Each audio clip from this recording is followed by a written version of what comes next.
transparency, and we're very happy to have this book presentation now so that we can present some of the main outcomes of the book to you, but also have a discussion about it, because that's what we enjoy as academics. We do not only want to sort of present work, but we want to engage in academic debate. And that's why we're also so happy that we have some other people here joining us in the meeting to comment on the book and the implications for transparency research. So Sabina Snell from Syracuse University is here, and she will be commenting on the book. And also Ben Worthy from the University of London, and Maria Cuccinello from Bocconi University will be moderating the discussion. So we're very happy that three of them can join us in the presentation of the book, but we're also happy that all of you are here to engage with us in the discussion about a topic that we all find very, very relevant and very important: government transparency. Maybe we can go to the next slide, Greg. Yeah, the meeting is supported by the Rutgers New Jersey State Policy Lab, and also by IAS and ECPA. I saw Fabienne joining the meeting, so thank you very much, Fabienne, and other members from IIAS for supporting this. Yeah, but we think this is a good opportunity for us to have a very wide international audience discussing this topic. We had to find a good time slot that worked for both people in North America and in Europe. We could not obviously not find a time slot that works for everybody, so people in Asia will have to can have the opportunity to look at the recording of this meeting.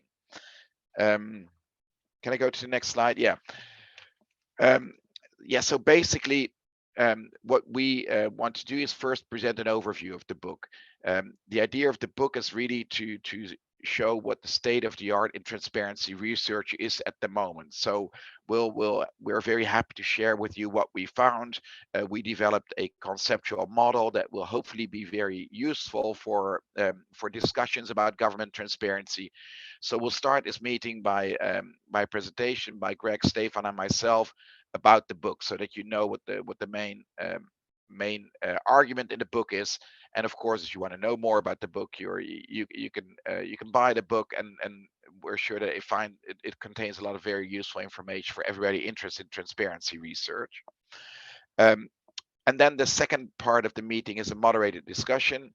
Maria will moderate the discussion. Sabina and Ben will provide their input. We've asked them to provide some reflections on the book, on what they've learned from it, and what questions are raised by the book. So I'm sure that will be very interesting to hear also for us, and that will be a very interesting starting point for discussion. And then the third point is the Q&A with all of you. So it will be open to questions. We're very happy to hear all your questions, to hear what you would like to know more about the book, or things that you did not find very clear, or maybe even disagree with. So yeah, we're very open to having an open discussion with you about the book. So these are the three topics. If you have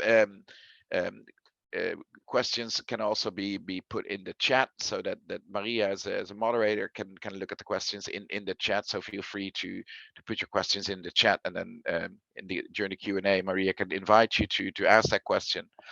The meeting will, the first part of the meeting, the part that will be recorded, so the book overview and a moderated discussion, will be until about 5 o'clock Central European time. And then the final half hour will be open for open Q&A. So this is basically the program. We'll hope it will bring you a lot of information, but it will also result in sort of interesting discussions, and that we will all learn a lot about it, about the current state of the art of transparency research, but also maybe new research directions and new topics that are important for us as a research community. Yeah, so we'll start with the book presentation now, the book overview. It was published in this series, Elements in Public Policy, of Cambridge University Press. The good thing about it, I can show it here. It's a very, very accessible, thin book. So it's not huge. but it contains a lot of information, and that's what we liked about these elements in public policy. They're very concise, short books that contain a lot of information that are very informative, and that's also what we try to write.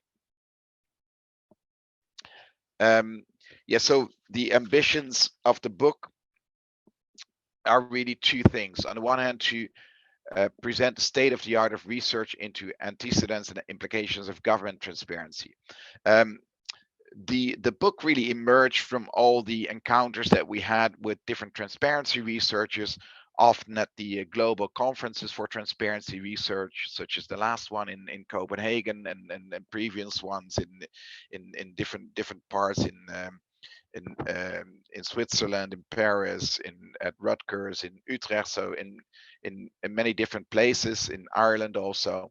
So these global conferences in transparency research have been very important for us, and we've had a lot of discussions with people about all these different elements of transparency research, and we felt that there was a need to sort of come to more a better understanding of the different relations that are being studied, because the field is quite rich, but it's also a bit fragmented, and we thought we could make a contribution by bringing some kind of systemic approach to this fragmented field.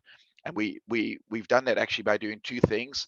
One thing is making a distinction between antecedents, which are the things that influence the coming about of transparency, such as political pressure or public pressure, or the availability of resources, or pressure from from international organizations.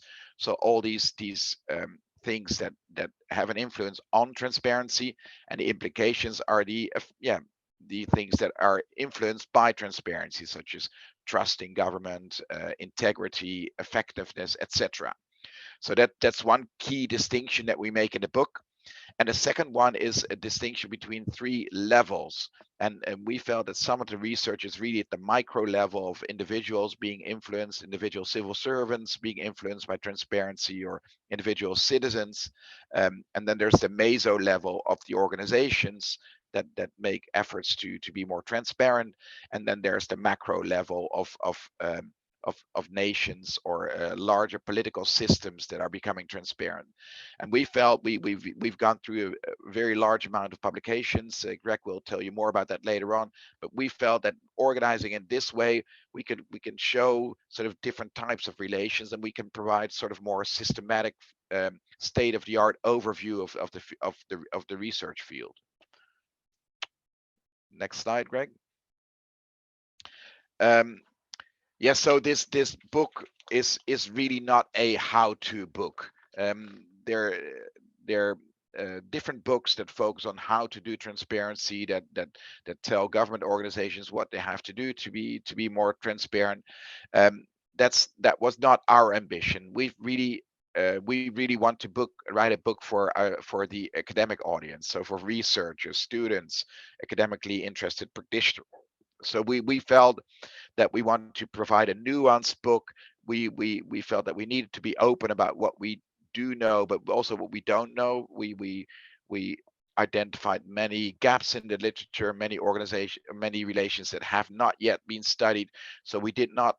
We want to show what we know. That was really our ambitions, because we felt that would be really useful for other transparency researchers to build upon it, to show, okay, this is the current state of the field, and this is what my research will add to it. So in that sense, we hope to have written a book that's very useful for researchers.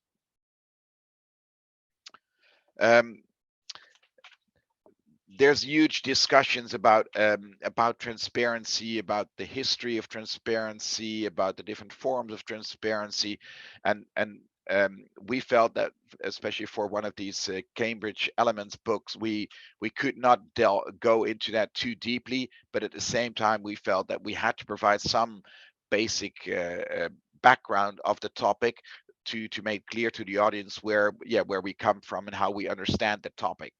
So we do that in actually quite a concise chapter on the history of transparency, where we go into actually three developments over time.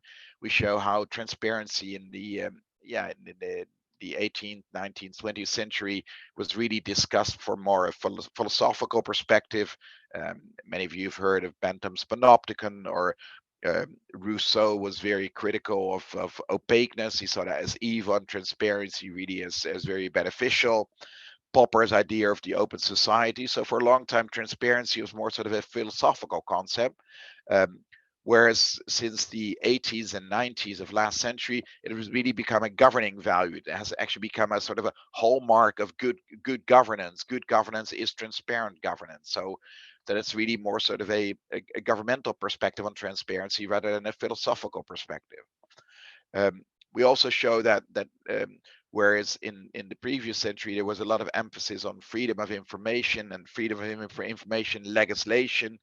It started a long time ago, of course, in Sweden in the 18th century, 1766, with the a constitutional right of access to information. But then in the 20th century, with first the US in 1966, and then many other countries, freedom of information really became sort of a dominant way of thinking about the relation between citizens and government. And access to information was seen sort of as a crucial element of a democratic society.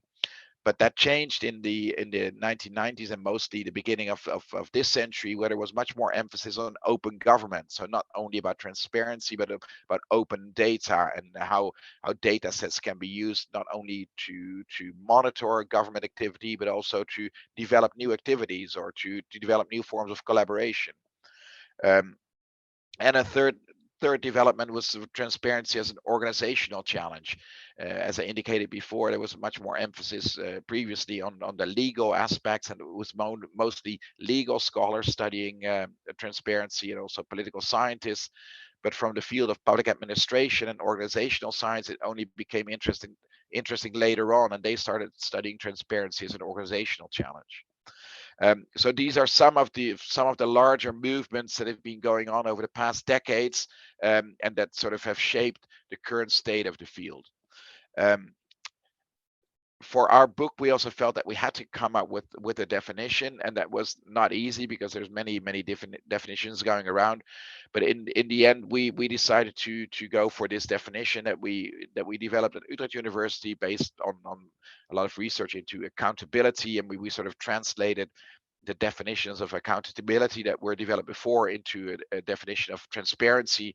And we come up with this definition where transparency is defined as the availability of information about an organization or actor, allowing external actors to monitor the internal workings or performance of that organization.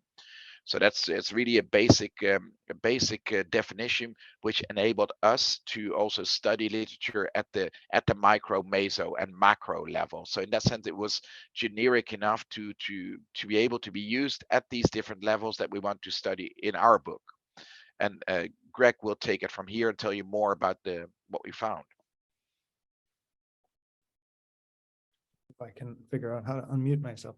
So as Albert mentioned, we're basically proposing a layered approach to studying and understanding transparency. And this layered approach is built upon three different perspectives: a macro perspective on transparency, a meso perspective, and a micro perspective. So we've then gone and structured a systematic literature review of 30 years of transparency research dealing with issues of interest to public administration and management. The resulting corpus was like 232 articles, I think. This built on or extended a corpus of articles developed by Maria in collaboration with Stephan and I a couple of years ago. So then I think before I provide sort of these high-level overview of the systematic literature review, it's helpful just to explain what we mean by these different perspectives on transparency. So the macro perspective, let me just let this person in.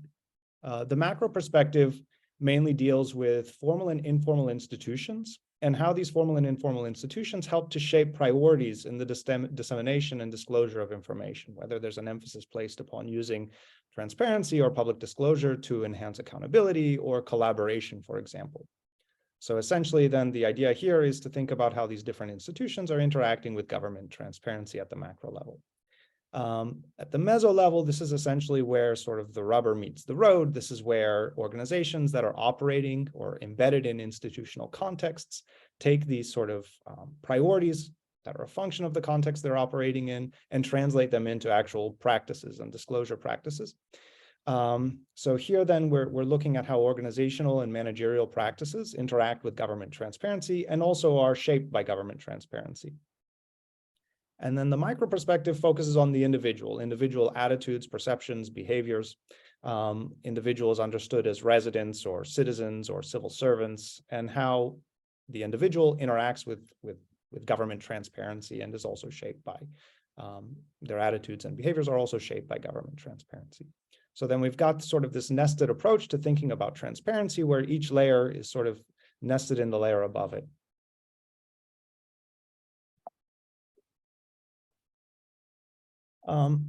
So in terms of macro level transparency, shifting to findings, first of all, this is by far the most heavily researched of the three perspectives.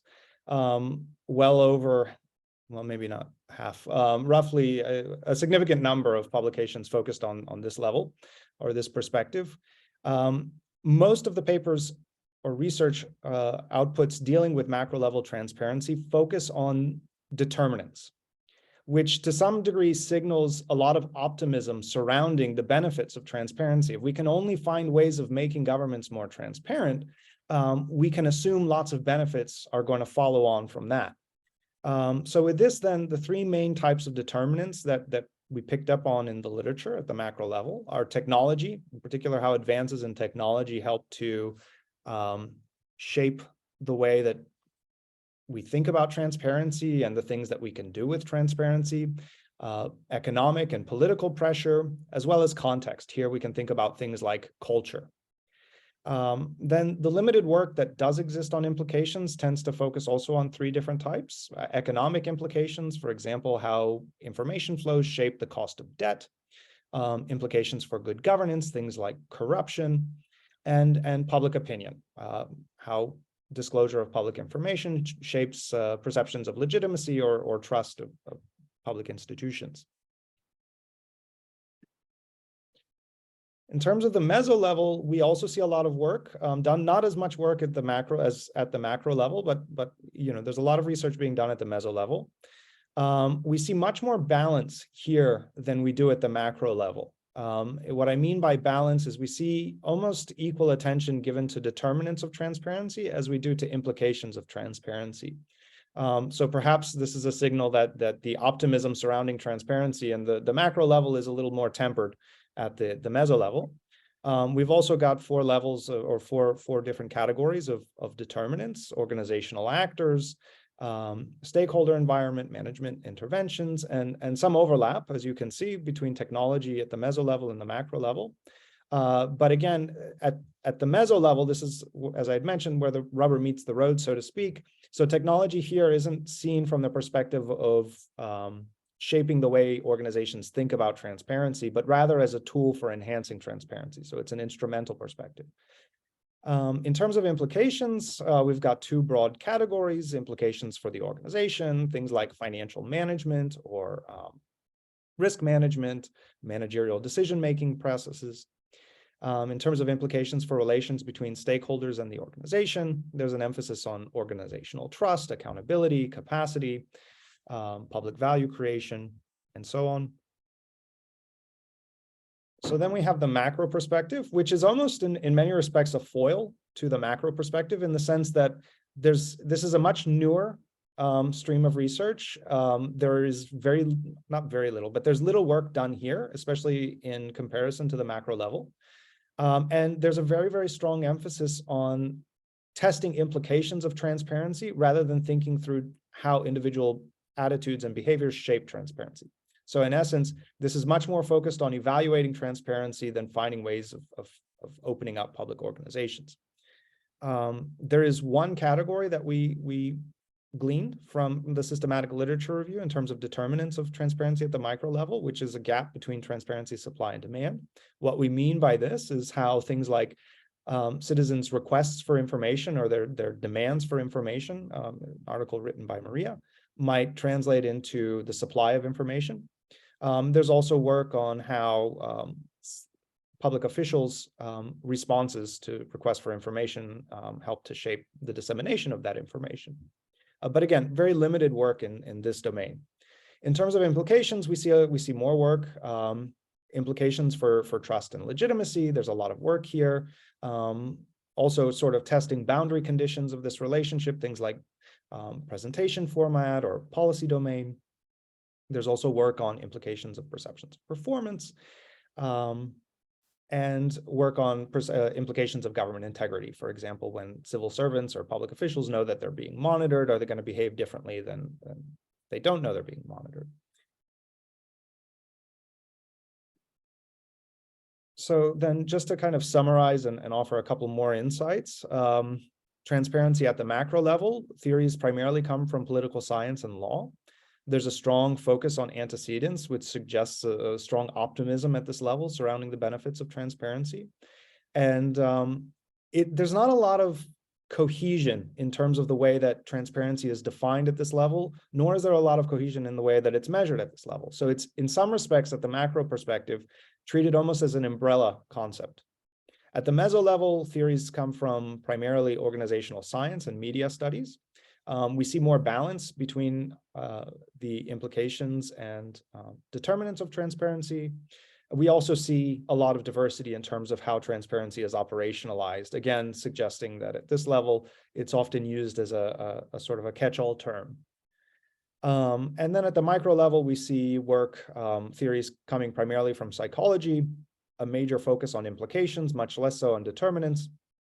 And we see a lot of cohesion or coherence in terms of the way that transparency is defined and measured here. So with that, I'll now pass it to Stephan. Okay, thanks, Greg.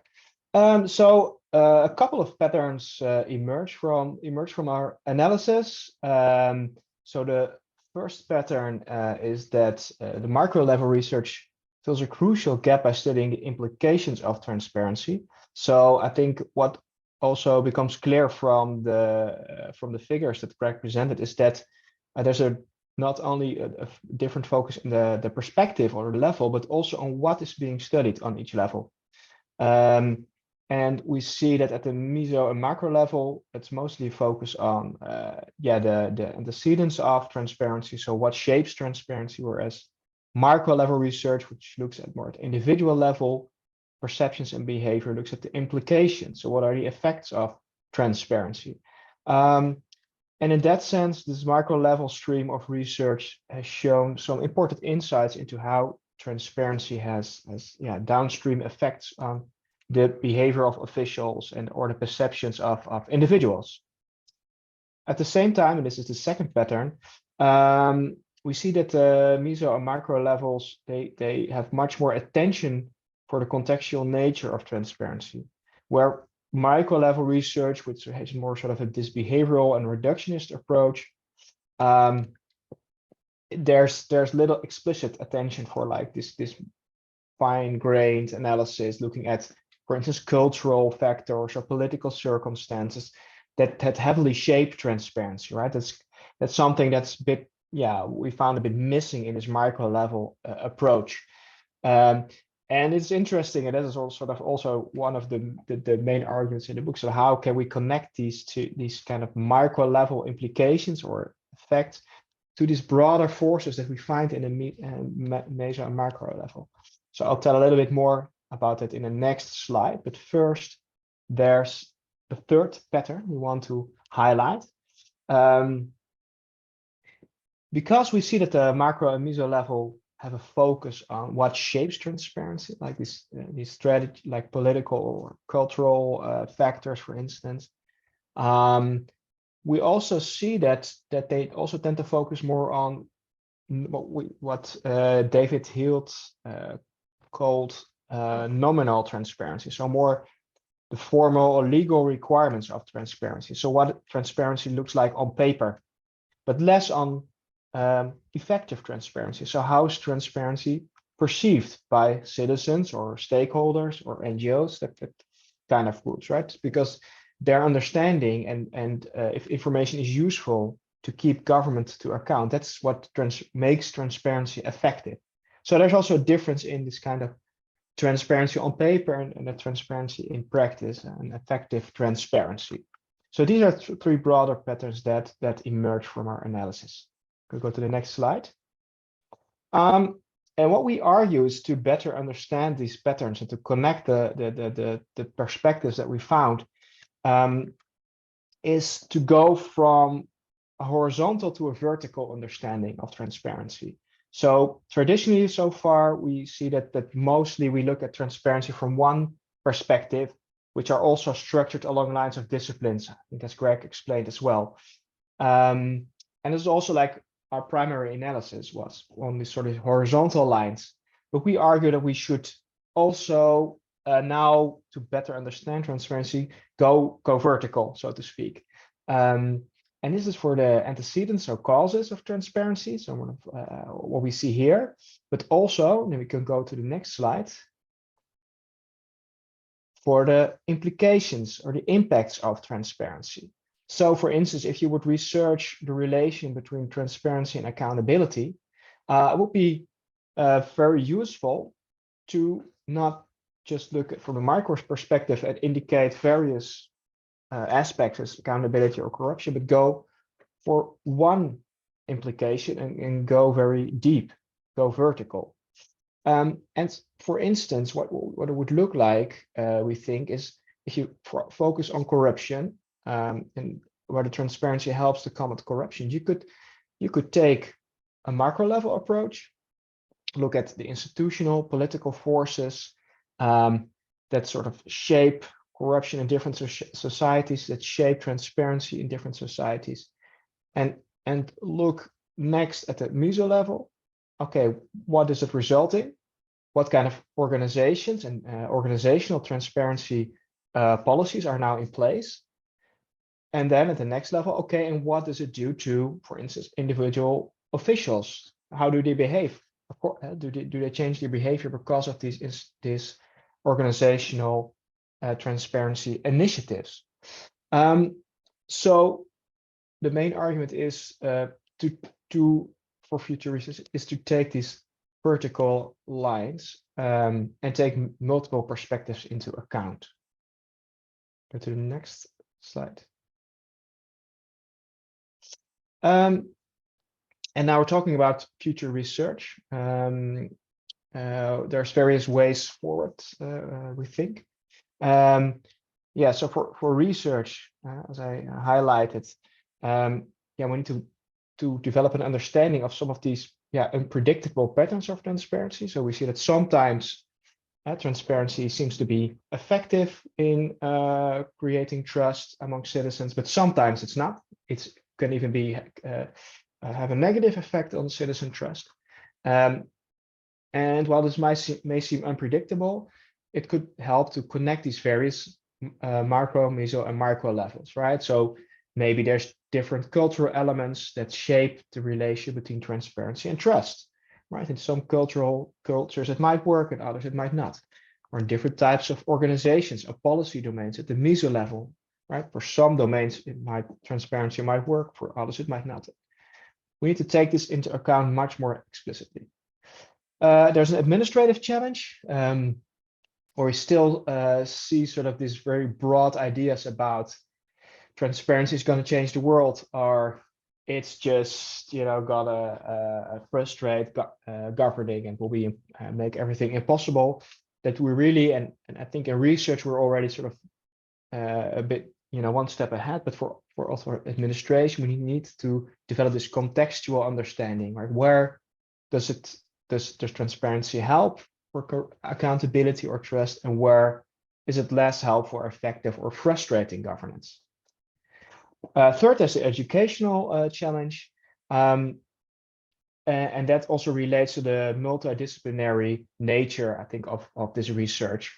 At the transparency conferences, we see people from various disciplines coming together. That's also something we need to teach our students, to have them look at these different perspectives, but also understand that it's not, you know, it's not enough just to look, for instance, from my own discipline, from public administration, but also from a law perspective or an economic perspective, or micro level psychological perspectives. All these things are needed to understand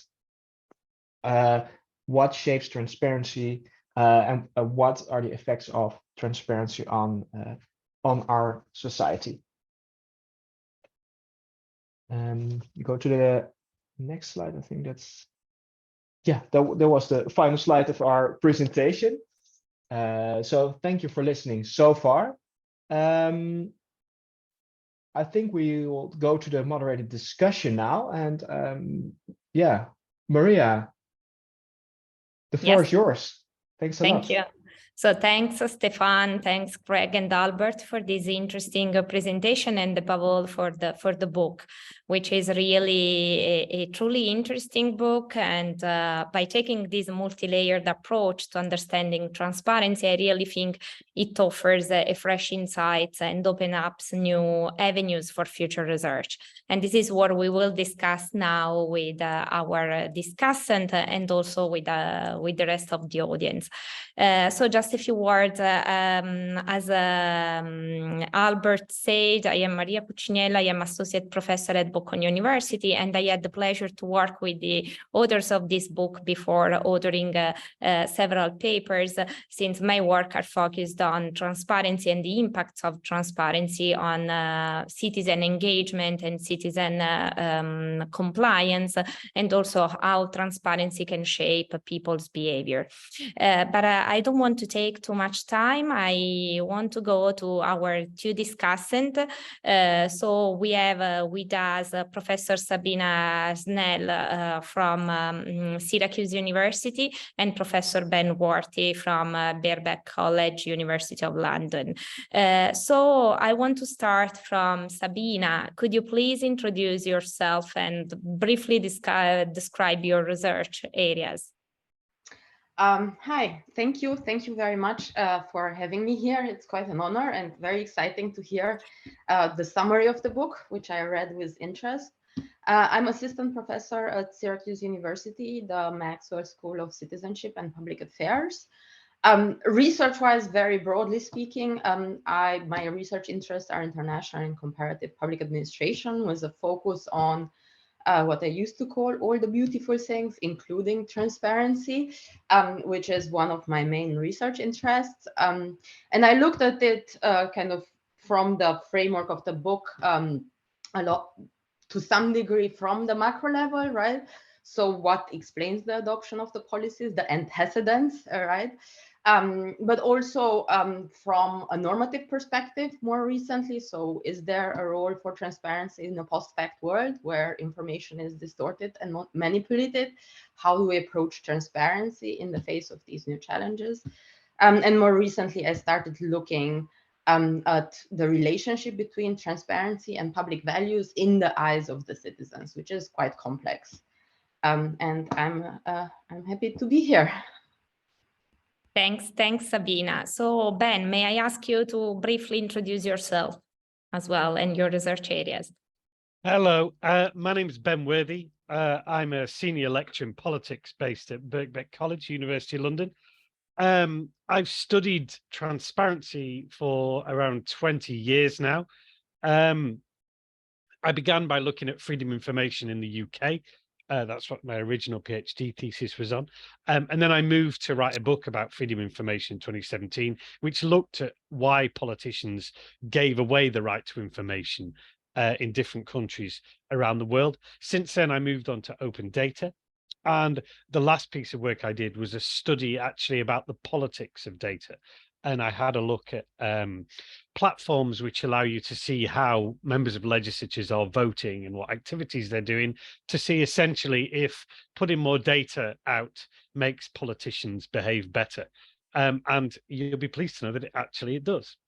And my current kind of research agenda moves on from this because it looks into the question of data and lobbying, and whether kind of opening up more and more data and more regulation around lobbying has a kind of positive or negative impact on politicians' often kind of uneasy relationship with money. So that's me. I want to say how much I enjoyed the book, and I want to say a huge thank you for everyone for asking me a lot. Great. Thank you. Thanks, Ben. So I think we can start now this discussion. I want to go back to Sabina, asking you, Sabina, what were the three main takeaways from the book, and how do these takeaways contribute to our understanding of government transparency? I think I have two general takeaways and one maybe more specific. So obviously one of the big messages of this book is that transparency is a layered and multi-level concept.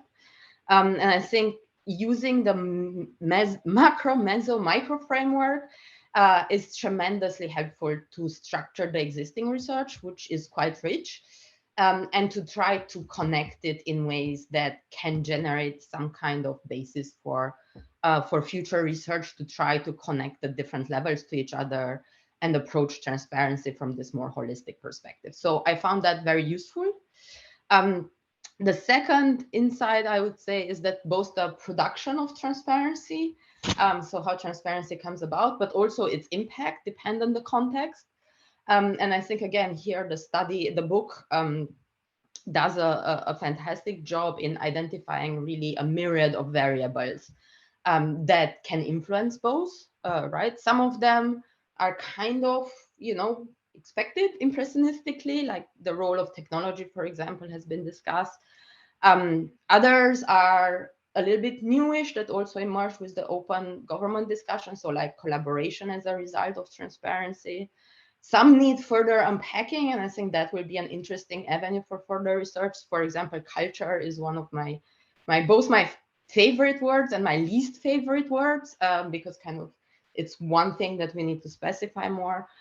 Some perhaps might be worthy of further attention. So the role of capacity, administrative capacity in generating transparency. All of those are things I think that the book, first of all, lays a great foundation in where to start for, and then also shows the way in we need to consider them more and how do we integrate them. And the third insight that I found quite interesting, for me, it was actually a bit surprising that the micro level is the least studied one. I think perhaps because my impression was the public administration research has a bit of a micro level bias. It's been a discussion in the public administration literature, at least perhaps in the US. So I found it very important, refreshing, a great reminder that citizens and citizen perceptions matter in generating actual or effective transparency as opposed to nominal transparency. It was quite interesting to see that that there's a difference between the findings of survey experiments about the impact of transparency on trust and observational and correlational studies. The first being, in a way, much more skeptical and conditional than the second, who showed that in general, organizations that are perceived as more transparent are also more trusted. I mean, my hunch is that part of that, in addition to methodological differences, has to do with the fact that citizens base their judgment of transparency not on individual disclosure and one piece of information, but on the broader behavior of the agency across a set of settings and instances, right? And citizen judgments of what constitutes transparency and what makes agency transparent are actually, quite complex, and that deserves further study. And I think that, in short, as short as I could, that would be kind of my three big takeaways. Thanks, Sabina. Thanks for highlighting these points that are really interesting. And I also think that our three authors find them relevant in order to keep discussing with us this point later on. But before moving forward, I want to ask to Ben to highlight the three main takeaways from the book, emphasizing the most significant findings and insights. Thank you. Yeah, I mean, just very briefly, really, three things that really jumped out of this, and generally the book defines transparency really well. It tells us about what we do and don't know, and it offers a really kind of positive framework for anybody who wants to work with transparency in the future. So the first thing is that transparency is confirmed. Now, this sounds like a really basic thing to say, So just let me explain myself. I mean, the age-old idea from Jeremy Bentham that the more closely we watch, the better behaved, has actually come under a lot of criticism recently. But this book, going through all of the evidence that exists, bears out the claim that transparency as a concept and a causal mechanism does actually work. Now, there's a whole other debate to be had about what we mean by transparency, what we mean by working, and there's all sorts of interesting questions to unpack. But the basic issue, that the kind of political question, if you like, of who gets what, where, and when from transparency functions, and that's really important. Secondly, and here I'm going to side really firmly with Sabina, transparency is about context, and we've moved on in a way to a more kind of difficult and complex place than the 1990s, when there was all these universal hopes for how transparency would function on a global level in the same sort of way. And there's a much sharper recognition that that's not how it works. And when we say context, actually, we're talking about a couple of different things. We're talking about transparency in particular environments. We're also talking about the politics and the narratives around transparency, which themselves have an effect, and also about the different process and instruments that have different impacts. So this book's a really timely and important reminder that transparency is many things simultaneously. It's a causal process, it's a powerful political symbol, and it's also a kind of narrative. And separating those out is really interesting, but really tricky sometimes. And my third point actually also backs up what Sabina said. Transparency is about connections. And the book plays a really important role in making us think about how we should, when studying transparency, as they put it, zoom in and zoom out. Try and look at it closely, contextually, but also step back and take a more kind of global, wider view of transparency within its organizations, within its political systems. The thing that really emerges in terms of the connections is how many different methods, disciplines, approaches, and measurements there are for transparency. And that's a really positive thing. People from all sorts of different areas are looking at it, but also this richness, as they call it, raises some questions actually about how we can make the field more coherent and how we can kind of deal with the classic problem of academia, which is how do we get different disciplines to talk to each other.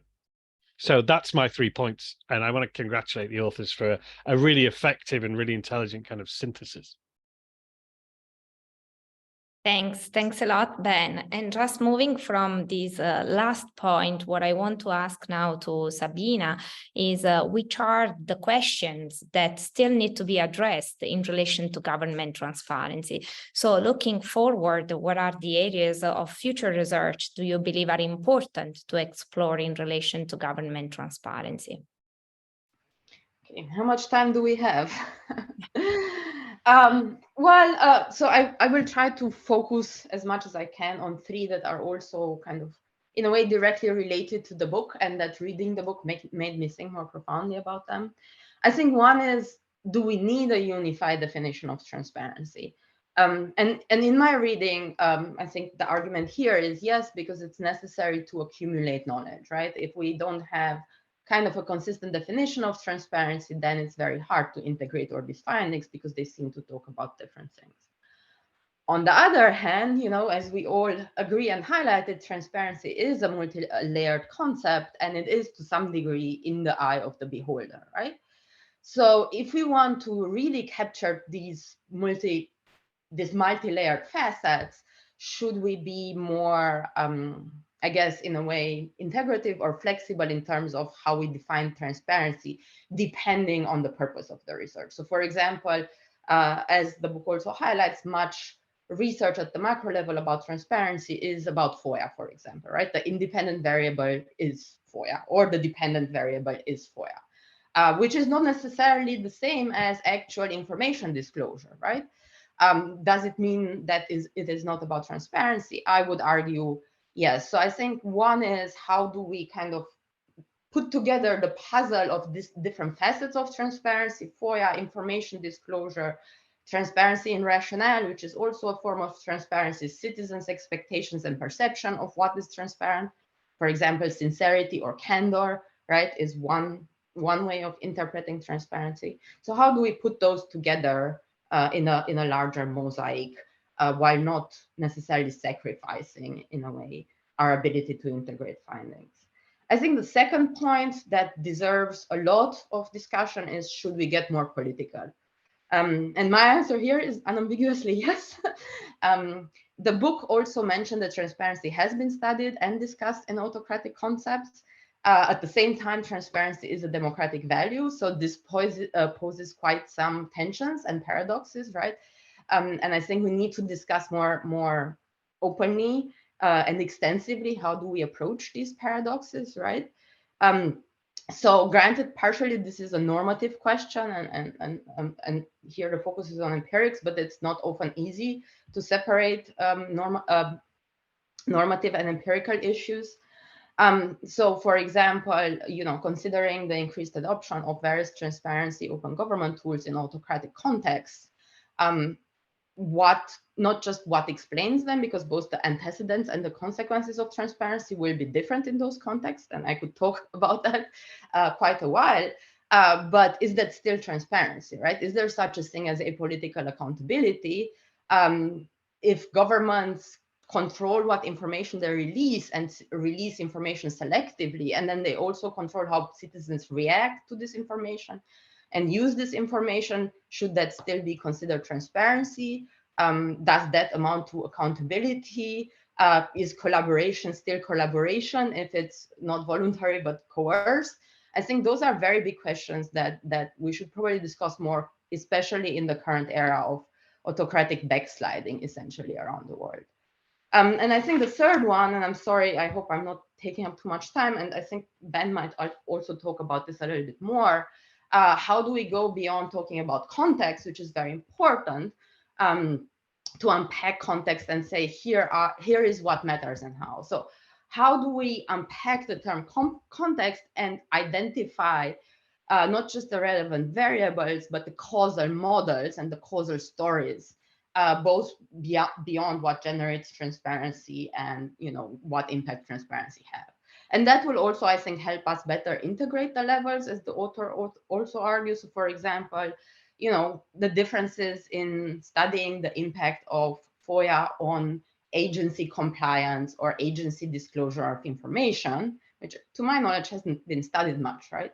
Depending on a set of other variables. And again, telling a story, I could talk a little bit more, but I feel like I'm extending too much. So telling a story, for example, about the different stories about adoption of transparency legislation, implementation, and so on. So kind of being more integrative in a way and theoretical with a look to causal stories, I think, will be important.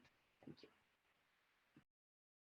Thanks, Sabina. So I want to go back to Ben, and building up on this, Ben, what is the significance of the book, and what question do you think still need to be addressed in relation to government transparency? And also, what are some areas that you can envisage for further research that you believe deserve further attention in the future? Yeah, so I've got 3 questions here. Some of them overlap with what Sabina said, so I'll keep them relatively brief.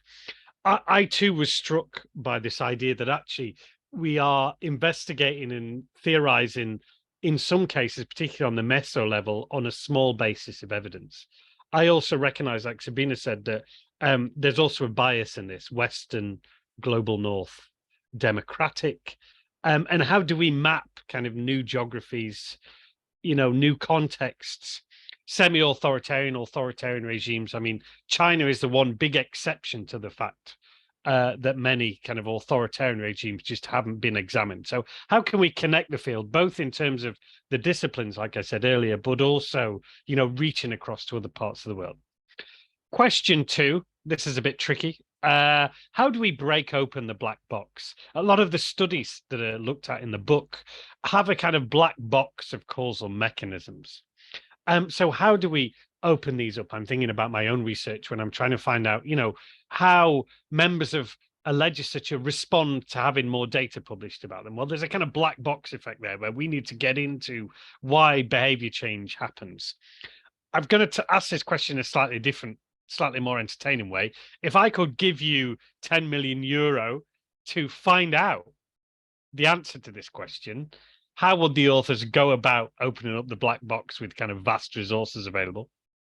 And thirdly, I was quite interested in what the kind of very next jumping off point is.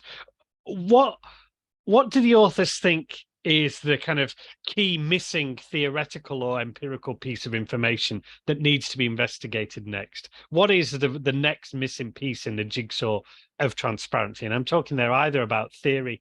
Sabina mentioned the possibility of a kind of unified field theory, or I'm talking about empirics.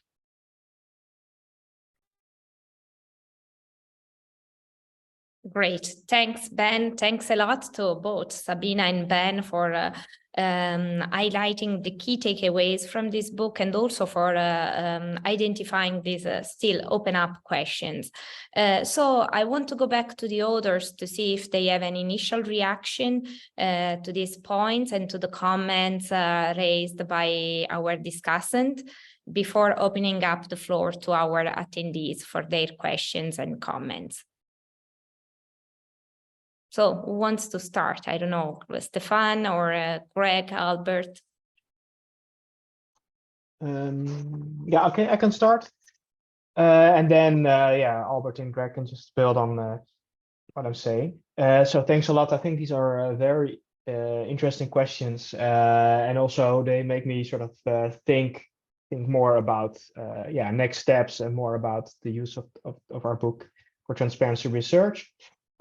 So I think one of the things that stand out to me is also the idea of, like, should we get more political or not, and the relation with the yeah, regime context.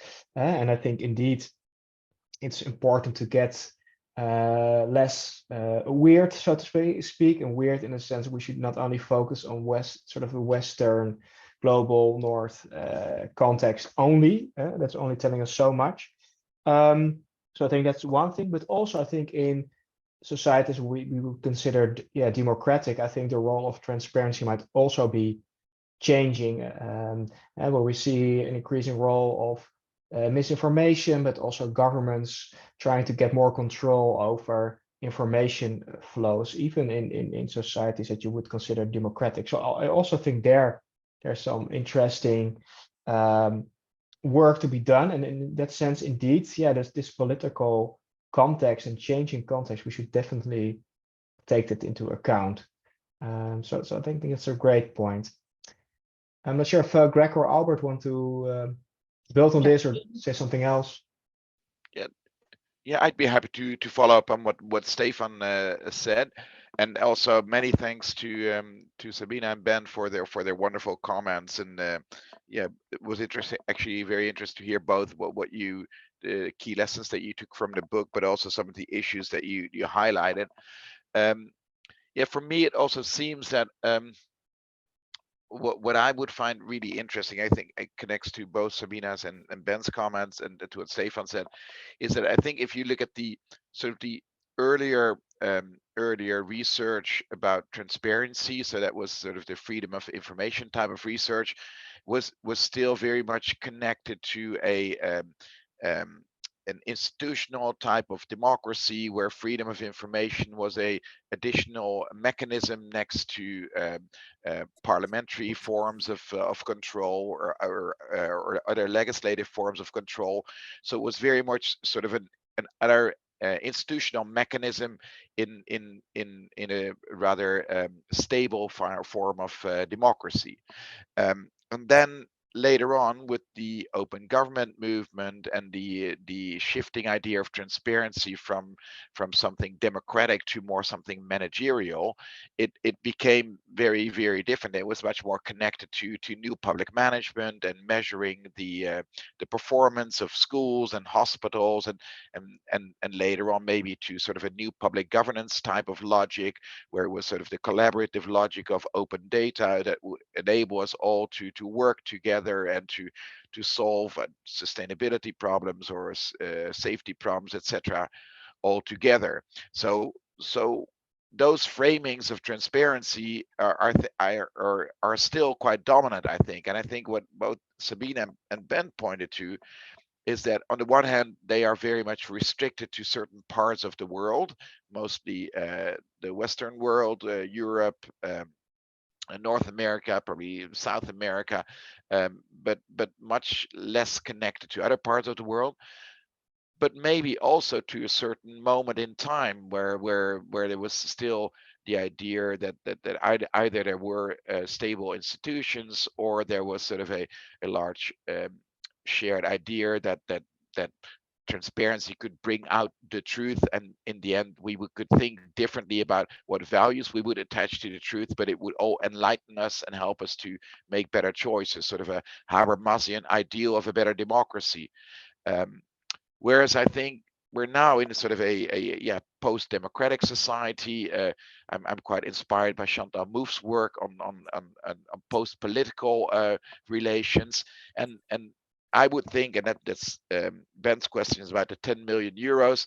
For me, it would be very interesting to connect transparency more to these post-political or post-democratic tendencies, and to understand what transparency actually does in a context where controversy is the standard and is not an exceptional situation, and where there's very strange ideas going around. And I think we're still maybe too much caught by this enlightenment ideal, or maybe collaborative ideal. So I think that's maybe where we should go next, to get a new understanding of what transparency means in our modern societies. Yeah, and I'll jump on, but I'll also stop sharing the screen at this point, I think, because we're just going to shift after this to the question and answer, and it's nice to see everyone's face rather than a selected group. Yeah, so I mean, I agree with everything, and I very much thank Stephan. I very much thanks Sabina and Ben for your careful readings of the books. I mean, I think this idea of transparency being limited. I mean, there's a severe selection bias in the way that we're thinking about transparency currently, you know, and I think these are like ships passing in the night, so to speak. There's significant research, I'm sure, being done in other areas that it's just not written in English.